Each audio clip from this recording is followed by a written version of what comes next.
berkat ni adalah kehidupan kita itu adanya kebaikan, penuh dengan makna dan sentiasa bermanfaat. Itu maknanya berkat. Bila hidup kita ni bermanfaat kepada orang kat mana pun kita hidup, itu namanya berkat. Ada cikgu pencen dulu di jiran saya. Dia dah pencen umur 70 dah kak. Dia buka kelas pengajian khas untuk mengajak budak-budak matematik cara percuma. Maka inilah yang katakan bermanfaat dan berkat tadi. Hidup ni duduk kat mana pun Allah akan timbulkan dia sebagai sabut yang memberikan kebaikan kepada orang. Dan kita mengambil juga bagaimana kisah perjalanan Imam Nawawi rahimahullah ta'ala kan, yang umurnya tidak panjang, 45 tahun Imam Nawawi. Dia wafat pada tahun 1277 Masihi lah kalau tahun kita ni.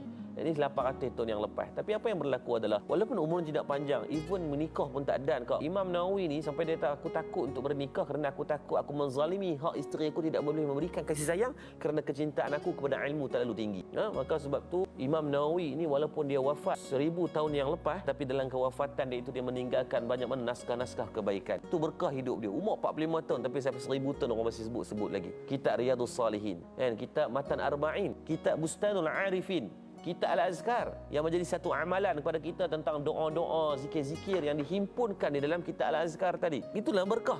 Walaupun umur dia tak panjang macam kita mungkin, tetapi apa yang ditinggalkan itu memberikan manfaat dan kebaikan kepada orang ramai.